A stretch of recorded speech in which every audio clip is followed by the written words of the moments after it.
Welcome back to the Gridiron Expert here with our final set of bowl games to predict before we move on to individual predictions, namely the college football playoff that will begin on Tuesday for us here at the channel. But today, we've still got 5 more games that happen later on in this bowl season that we want to break down in deep detail for you today, and of course share our official prediction for that. So let's go ahead and jump into it. But before we get there, please continue to like, comment, subscribe, share our video, and check out everything down in the description below. That, of course, includes our expert picks, home of the holiday special, where you can get every single bowl game spread pick, every NFL playoff spread pick, pretty much every NFL spread pick from now and through the Super Bowl, plus every college football bowl game spread pick for one of the lowest prices in the country. And it should be noted, we've never gone under 60% in any of our postseason picks. And that's been the case for the last 6 years. So if you want to win big with us with a very, very good track record and a low price, this is the place for you. Go sign up. The link for all those details down in the description below, and it can also be found over on thegridironexpert.com. So the final set before we go into individual games and predictions and videos on Tuesday. But let's go ahead and go out to Arizona for the Arizona Bowl, Miami, Ohio, and Colorado State. Now, this is an interesting game because these are two teams that started off really, really slow. Maybe at one point felt like they wouldn't make a bowl game, and then once conference play hit, boom, they got hot. Miami, Ohio, they started 0-3. The Redhawks were 0-3, and at one point they were 1-4, but then won 7 straight games before losing in the MAC championship game to Ohio. Colorado State started off 2-3, so not nearly as bad, and then went on a 6-1 run to finish out the year, nearly making the Mountain West Championship game. There was a moment there we thought they might end up playing Boise State instead of UNLV. But this game, what it ultimately comes down to is Colorado State's offense versus the Miami, Ohio defense. Because look, Miami, Ohio, they don't have that great of an offense. The Redhawks really aren't going to light up the scoreboard. They're not that dominant offensively. They're just 102nd in the nation, averaging just 349 yards per game. Colorado State's defense isn't that great either. So maybe the Redhawks get some more points than usual, but it's going to be kind of ugly on that front. If Colorado State wants to win this game, though, yeah, you got to make a few defensive stops, but you got to find a way to score against this Miami, Ohio defense. That's what you've got to do, because the Redhawks rank 24th in the nation in total defense. And they typically play very well in bowl games. I give Chuck Martin a lot of credit. He typically has his team ready to go. So, yes, Miami, Ohio is going to be without their top 2 wide receivers in this game, but the defense is mostly intact. They play a very hard, physical style within that program. I don't have faith in Colorado State's offense, which has been electric at times, can put points on the board, sure, to get the job done against this Redhawks defense. It's going to be close. It could go either way, but I'm leaning with Miami, Ohio to get the win and clinch a 9-win season, which is pretty remarkable considering how poorly they started at the beginning of the year. Moving on to the Independence Bowl. You can go through this one pretty quick. It's Marshall and number 22 Army. This will be a massive blowout for Army. Army will destroy Marshall. Marshall head coach Charles Huff wins 10 games, dominates in the Sun Belt Championship game. They win the Sun Belt. These are the conference champs, right? This is the Sun Belt champion versus the American Athletic champion. But Charles Huff didn't get a contract extension. He bet on himself. So he left Marshall to go to the worst team in the Sun Belt in Southern Miss. And with that, he's basically taken the entire Marshall football program with him. Almost everybody on this team is transferring with him, kind of speaks to his character, speaks to what a great coach he is. Going with him to Southern Miss, Marshall was left completely bare for this bowl game. They're not going to have a lot of experience and a lot of talent on the field when they take on Army in the Independence Bowl. Make matters worse, even with those starters, Marshall had one of the worst rushing defenses in the country, giving up over 179 rushing yards per game. Army has the number 1 rushing attack in the nation, averaging over 314 rushing yards per game. They're gonna put the hammer down. You remember a couple years ago when Army dropped like 70 points? Who was it on, like San Diego State or something? You could see a similar result this time. Army will dominate. The defense will be flying all over the place. They will win in an absolute landslide. And if they do beat Navy, would clinch a 13-win season with this victory in the Independence Bowl. Either way, Army's winning either 12 or 13 games this season. A remarkable, remarkable job done in West Point. First Responder Bowl, North Texas, Texas State. 2 Texas teams meeting in Dallas. So hopefully we'll have a pretty good and fun crowd for this game. And this has the chance to be a shootout, guys. I mean, this really has an opportunity to be a very high-scoring game. North Texas has the number 3 offense in the country, averaging over 488 yards per game. That includes over 322 through the air. Texas State, meanwhile, has the number 5 offense in the country, averaging over 474 yards per game. That includes 265 through the air, over 209 on the ground. So more balanced, I would say, than that of North Texas. But the problem with that, as it is with almost every bowl game we've discussed, is opt-outs and transfers and things of that nature. Right now, North Texas, again, we're feeling this very early. This game is being played very late in the bowl season, but star quarterback Chandler Morris for North Texas, who's thrown for over 3,700 yards and 31 touchdowns, is expected to transfer out of the program and not play in the game, along with top wide receiver DT Sheffield as well. The Mean Green are also pretty banged up on the offensive line. Things not looking great up front. So you're going to be without your quarterback, without your top receiver, without a good amount of your offensive line, whether they're transferring or just banged up. Texas State, meanwhile, doesn't have that issue.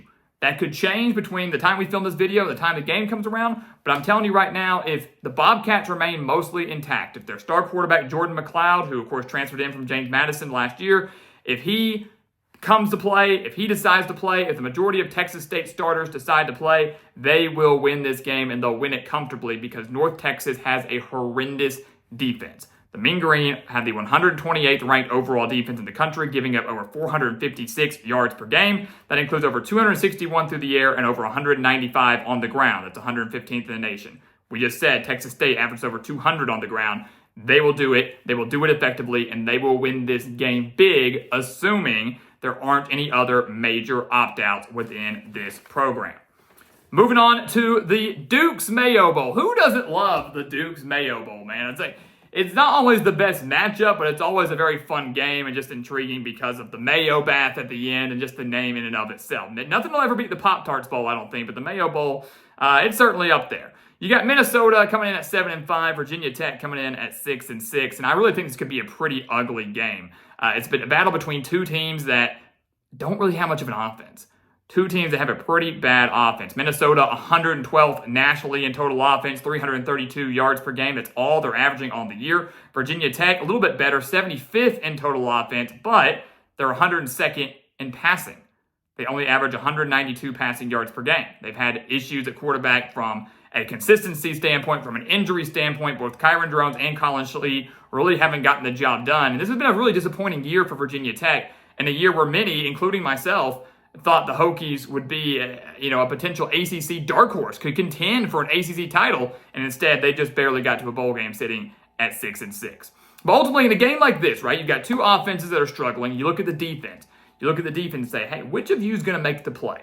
Which of you is going to get the stop? Which one of you is going to put our offense in favorable field position to where we can actually get some points on the board? Who's going to get a defensive touchdown? Who's going to come through in the clutch defensively more so than offensively? And when you look at that question, there's a clear-cut answer. It's Minnesota. Minnesota's got the edge here. Minnesota has allowed over 30 points just one time this year. They have held 8 of their 12 opponents this season to under 24 points or less. 8 of the 12 opponents to 24 points or less. They have the 7th ranked defense in the country, allowing just 290 yards per game. They are 21st in the nation against the run, allowing just 112 rushing yards per game. Virginia Tech, if they want to win, they're going to have to run the ball. We've seen how bad the quarterback play is. We've seen how bad the passing attack is. The strength for them offensively is running the football, and Minnesota's got a pretty dang good rushing defense. So factor all that in. Factor in the fact that the Virginia Tech has a couple of defensive starters already in the transfer portal. Could expect to see more, maybe from both squads, maybe more so on the Virginia Tech side as we get closer to kickoff. Factor in the inconsistent and injuries at the quarterback position for the Hokies. I'm not saying it's going to be a blowout by any means, but I like Minnesota a lot in this game. Golden Gophers get it done and clinch an 8-win season. Keep rowing the boat, PJ Fleck. And then finally, our last game in the big set of bowl games. 20 bowl games in a span of like 4 days before we, again, go into those individual game-by-game predictions. We got the Bahamas Bowl. And it's interesting because typically the Bahamas Bowl is early in the bowl slate. Typically it's one of the first games being played. This year, it's towards the end of the bowl slate. We've got Buffalo and Liberty. And these two teams, in terms of how their seasons went, couldn't be more opposite. Buffalo was expected to be one of the worst teams in the MAC, and yet here they are sitting at 8-4. Liberty was expected to maybe contend for the college football playoff spot again. They were the best Group of 5 team in the country last year, made the Fiesta Bowl, thought they could do it again this year. Instead, went 8-3, which is not a bad record, but it's bad considering the expectations they had coming into the year, and the talent that they had, certainly, as well. So now you look at the game. Liberty obviously going to be facing a lot of opt-outs and transfers. We've already seen a couple, none bigger than their quarterback, Caden Salter. He's transferring out of the program, meaning App State transfer Ryan Berger is going to get the start. Jamie Chadwell, their head coach, said, hey, look, I expect a lot more. I expect a lot more transfers. I expect a lot more opt-outs. So right now there aren't too many, but we're almost a month away, a little less than a month away from this game being played. We expect a lot more to come from the Flames. This roster, I expect, will be relatively depleted. Outside of Salter transferring out, a lot of their offensive line is transferring out as well. They could end up hurting the ground game, which is Liberty's strength. Their passing game hasn't been that great, but their running game is the third-ranked rushing attack in the country, averaging over 259 rushing yards per game. So that's how Liberty wins the game. If I'm Buffalo, I'm selling out on stopping the run and saying, Ryan Berger, forced to win the game through the air, buddy. Do it. Can you do it? You've thrown like 7 passes all year long. Can you beat us now in the Bahamas? In a game that certainly means more for Buffalo than it does for Liberty. And that's another thing that goes into this game, right? Motivation. We hear it every year. It's a real thing in these postseason games. Motivation is key. Buffalo is excited to be here. They are motivated to be here. They're playing really inspired football. Liberty probably doesn't care that much. And that might become more evident if more and more players opt out and choose not to play in this game. So I expect it to be relatively close. I really do, because I think Buffalo is relatively inconsistent. But give me the Bulls. Give me the Bulls, who are going to be more motivated, who are going to be flying around faster and more energetic and excited than that of Liberty. I think they can sell out on the run. I don't have faith in the Flames to win this game solely through the air. I think Buffalo can wear them down offensively. They've got a solid rushing attack of their own, averaging 165 rushing yards per game. The Bulls get the win in a year where everybody, including myself, thought the Bulls would be, a 2, 3, maybe even 4 at the best win team. I think they're going to end up with 9 wins when it's all said and done. Talk about a fantastic season for Buffalo. So there you have it, guys. Our sets are done. Our 5 sets, or our 4 sets of 5 are done here at the channel. We will be back on Tuesday. A couple days off on Tuesday, and we'll start breaking down the college football playoff. And then after that, we'll start breaking down some of the bigger bowl matchups that we have on deck for this postseason. We've got a lot more content coming your way, a lot more predictions coming your way. You won't want to go anywhere. All the more reason to like, to comment, subscribe, share the videos, hit that notification bell so you don't miss out on any of our future videos, any of our future predictions. You do not want to miss them. We can promise you that. You don't want to miss out on the expert picks as well. The link for that down in the description below. Don't miss out on that holiday special to get the spread picks for all of these bowl games. Everything there, guys, is for you to become a member of our GE Nation. And once again, as always, thank you so much for watching. And we'll see you next time right here on The Gridiron Expert. Yeah.